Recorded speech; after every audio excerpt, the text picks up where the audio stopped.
기도하겠습니다. 하나님 아버지 감사합니다. 십자가의 피로 우리를 구원하여 주시고 하나님의 자녀 삼아 주셔서 이렇게 귀한 하나님의 교회 가운데 우리를 불러주심을 감사합니다. 하나님, 이 시간에 우리가 예배를 드립니다. 하나님의 그 음성을 듣게 하시고 하나님의 말씀을 통하여서 우리의 온 영혼이, 우리의 육신이 새로워지게 하여 주시고 하나님의 말씀의 능력이 나타나는 이 밤이 되게 하여 주시옵소서. 감사하며 예수님의 이름으로 기도합니다. 아멘.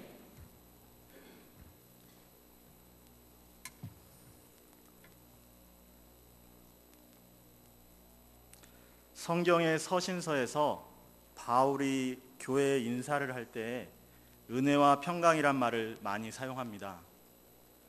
갈라디아 여러 교회들에게 우리 하나님 아버지와 주 예수 그리스도로부터 은혜와 평강이 있기를 원합니다.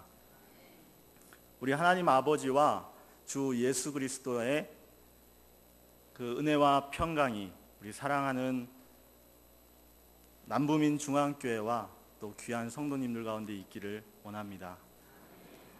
저는 이렇게 지금 부르심을 받고 두렵고 떨리는 마음으로 이 강단에서 처음 뵙는 여러분들께 인사를 드립니다. 그러나 지금 바울은 다급하고 흥분된 목소리로 갈라디아 교인들에게 인사를 했습니다. 다른 서신서에는 많이 있는데요, 이 갈라디아서에는 감사의 인사가 없습니다. 칭찬은커녕 저주라는 단어도 2번씩이나 반복되고 있습니다. 왜 그렇습니까? 들리는 소식이 심상치 않기 때문입니다. 이 갈라디아 성도들 중에서 다른 복음을 따르는 자들이 있었기 때문입니다.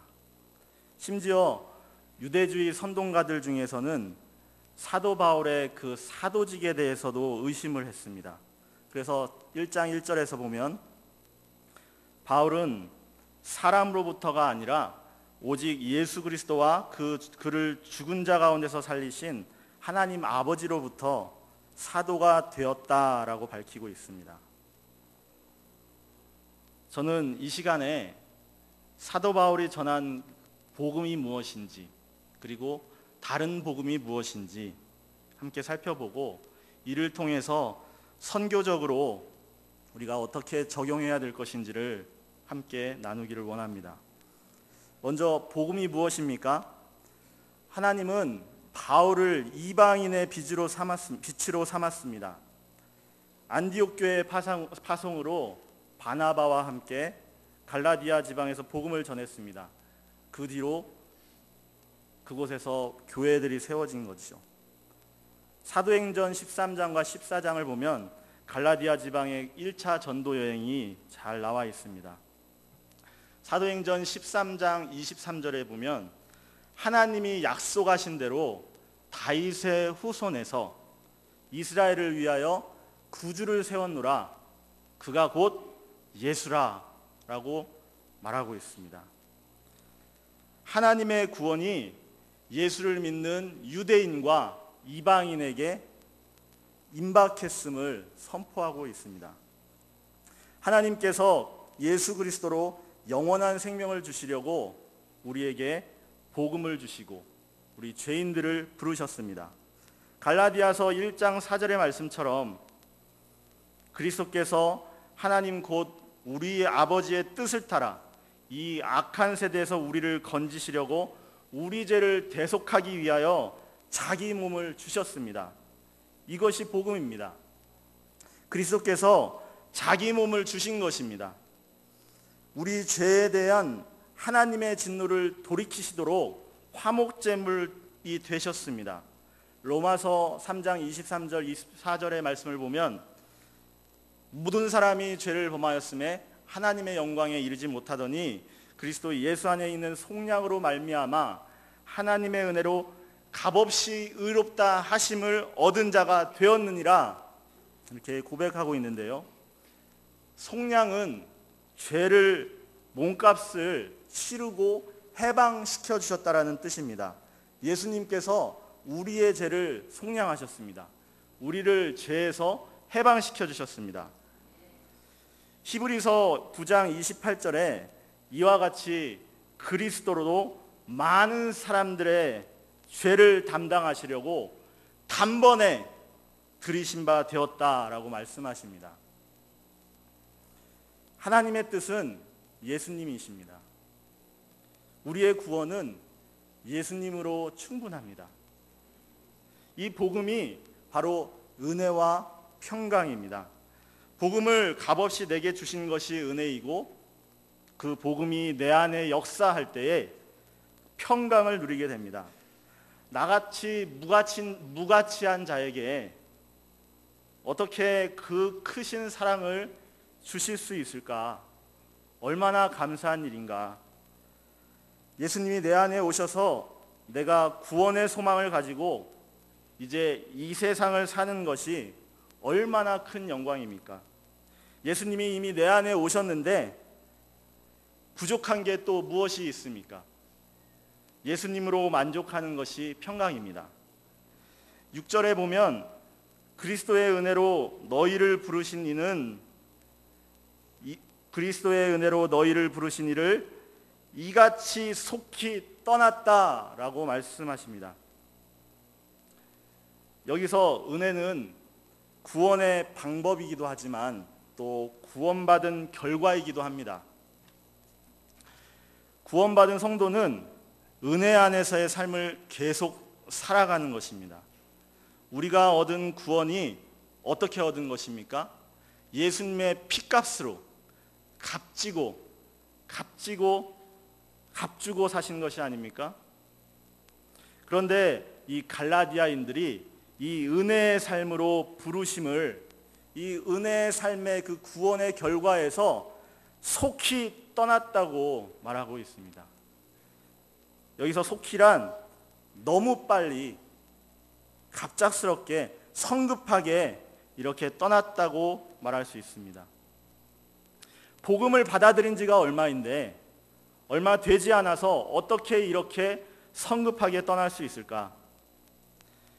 교회에 다른 복음을 전하던 유대교주의자들이 가만히 들어와서 성도들을 혼란케 했습니다.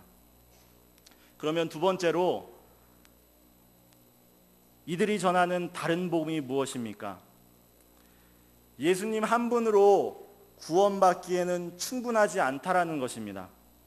바울의 반대자들은 하나님의 언약 백성이 되는 것이 구원인데 하나님의 약속으로 들어오라고 하는 것입니다. 언약 백성의 축복을 받으려면 율법을 지키고 할례를 받아야 한다는 것입니다. 그러므로 바울의 복음은 반쪽짜리 구원의 복음이다, 이렇게 주장하는 것입니다. 유대인 그리스도인들처럼 예수님을 믿고 할례를 받고 율법을 지켜야만 진정한 구원을 얻는다라고 주장합니다. 믿음뿐만 아니라 할례와 율법이 구원의 조건이 되는 것이죠. 구원에 있어서 하나님의 방법은 예수님입니다. 오직 예수님이면 충분합니다. 이를 하나님의 언약 관점에서 한번 살펴보겠습니다. 성경 66권의 주제는 통일된 주제가 있습니다. 이 주제는 땅 위의 모든 민족들이 주 앞에 나와 모든 민족이 엎드려 경배하며 하나님께 찬송과 영광을 올리기 위한 모든 민족의 구원을 위한 하나님의 그 계획입니다. 그 주제가 66권의 주제가 모든 민족을 위한 하나님의 구속 계획입니다. 타락한 인간에 대한 이 심판과 구원의 길을 하나님께서는 이미 마련하셨습니다. 하나님은 절대로 인간을 내버려 두시지 않았습니다. 하나님께서 인간과 언약 관계를 맺으셔서 구원을 이루어 나가십니다. 이 언약은 구약의 이스라엘을 택하시고 피로써 맺은 생명과 죽음의 약정입니다. 그런데 이 언약은 이 유대인들의 주장처럼 본질적으로 이렇게 배타적인 것이 아닙니다. 할례와 율법으로 유대인이 되어야 구원받는 게 아닙니다. 하나님은 이스라엘만 구원하시는 게 아니라 모든 민족이 하나님을 예배하고 그 허락하신 복을 받기를 원하십니다. 우리는 이 언약의 관점에서 선교하시는 하나님을 구약부터 신약까지 성경 66권을 통해서 이 선교하시는 하나님을 볼 수 있습니다. 창세기 12장 1절에서 3절로 하나님께서 아브라함을 택하셨습니다. 큰 민족을 이루게 하시고 또 복을 주신다고 약속하셨습니다. 그리고 모든 땅의 모든 족속이 아브라함으로 말미암아 복을 얻을 것이라고 말씀하셨습니다. 다른 나라들도 하나님의 그 약속 가운데에 포함이 된 것입니다. 아시겠지만 하나님의 모든 족속을 위한 구원 계획은 바로 복음입니다. 즉 예수 그리스도이십니다. 구약의 율법과 할례의 그 옛 언약이 아니라 예수 그리스도 안에서 맺어진 새 언약입니다.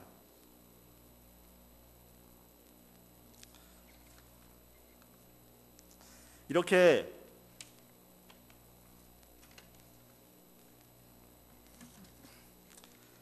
바울은 새 언약을 그리스도 안에서 주어진 의와 성령의 통치라고 설명합니다. 새 언약은 그리스도의 피로써 성취되었습니다. 구약의 하나님의 백성의 모든 특권들이 이 새 언약을 통해서 교회로 전수되었습니다. 나는 너희의 하나님이 되고 너희는 나의 백성이 되리라.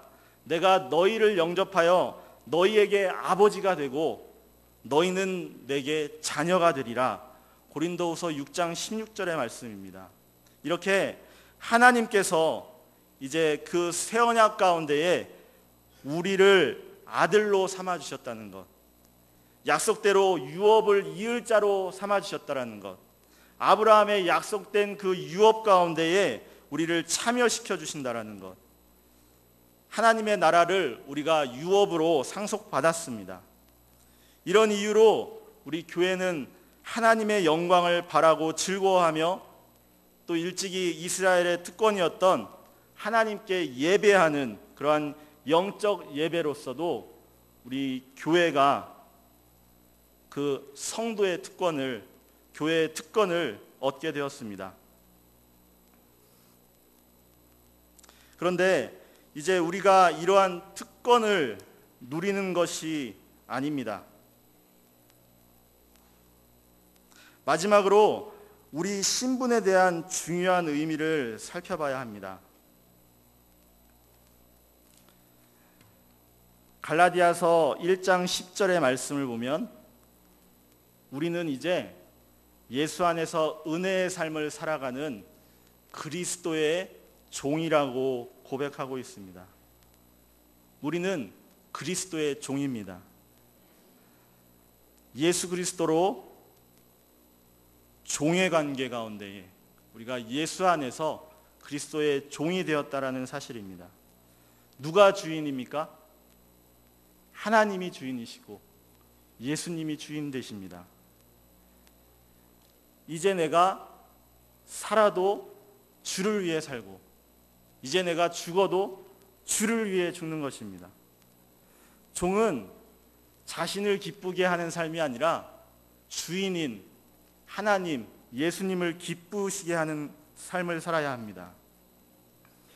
죽음 가운데 있는 나를 다시 살리신 그 하나님, 그 하나님을 우리가 생각할 때에 하나님께서 나를 다시 살리셨다라는 것을 떠올릴 때에 우리는 하나님을 기쁘시게 하는 삶을 사는 것은 당연한 것입니다. 예수님을 나의 주인이요 나의 인생의 주관자요 또 그러한 믿음으로 사는 우리 사랑하는 우리 성도님들 되시기를 예수님의 이름으로 축복합니다. 그런데 많은 그리스도인들은 그리스도의 종이라는 사실을 잊고 사는 듯합니다. 예수만으로 충분한 것을 믿습니다. 나는 예수님의 십자가로 구원을 받았습니다. 그러나 구원받았으니까 그냥 그것으로 만족합니다. 주일 예배 한 번만으로 그냥 나는 만족합니다. 이렇게 사람의 기쁨을 구하고 사는 모습이 있습니다. 최근에 이렇게 기독교가 값싼 종교가 되고 있는 이유이기도 합니다. 중요한 사실은 우리의 구원이 그것으로 족한 것이 아닙니다. 믿음으로 구원을 받았으면 구원의 은혜 가운데에 계속 거해야 합니다. 그러려면 성령을 쫓아서, 믿음과 성령을 쫓아서 회개에 합당한 열매를 맺는 삶을 살아야 합니다. 이것이 그리스도의 종의 의무입니다. 바울은 유대주의 선봉자로서 교회를 핍박하다가 부활하신 예수님을 만났습니다. 이방인의 사도로 자신의 사명을 다해 복음을 증거했습니다. 갈라디아 지방에서 바울을 죽이고자 하는 그 무리들에게 쫓기면서까지 복음을 전했고, 또 돌에 쳐맞아 죽을 뻔한 상황을 겪기도 했습니다. 한국 기독교의 선교 역사는 처음부터 성경을 전하는, 복음을 전하는 선교사의 열정으로 시작됐습니다. 1832년 칼 기칠라프 선교사는 그 당시에 은둔의 나라였던 이 조선에 와서 이 서해안 해안가를 3번이나 다니면서 성경을 전하려고 애썼고 중국어 성경을 전했다고 합니다. 이렇게 개신교의 첫 선교사로 칼 기칠라프를 우리가 기억합니다. 또 1866년 로버트 토마스 선교사는 제대로 한국 땅을 밟아보지도 못한 채로 대동강에서 순교당하면서까지도 주위의 사람들에게 죽어가면서까지도 성경을 전했습니다. 하지만 그의 죽음은 결코 헛되지 않았습니다. 당시 12살이었던 최치량은 이 토마스가 주었던 그 3권의 성경을 잘 가지고 있다가 박영식이라는 사람에게 주었습니다. 이 박영식은 이 성경을 자기 집 벽에 발랐지요. 벽지로 사용했습니다. 이 최치량은 이 벽에 벽지를 발랐는데 이 최치량이 이 벽에 붙었던 그 성경 말씀을 보고 이 12살이었던 이 최치량이 그 후에 이 성경 말씀을 믿고 그 기독교인이 되었습니다. 이 벽지 바른 이 집이 훗날에 이 평양 최초의 교회, 이 널다리골 예배당이 된 사실이 이 하나님의 이 섭리가 아니고서야 어떻게 설명할 수 있습니까? 1903년에 원산 대부흥운동, 또 1907년에 평양 대부흥운동으로 이제 복음이 전국적으로 퍼져나가고 있었습니다. 이를 통하여 지금 오늘에 이르기까지 한국교회는 부흥하고 성장했습니다.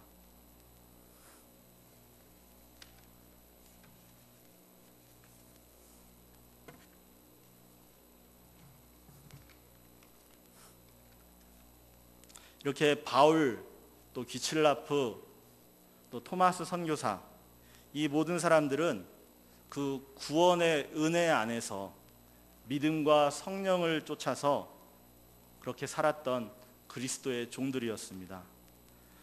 오늘 6절 말씀에서 6절 말씀을 함께 읽기를 원합니다. 6절 말씀입니다.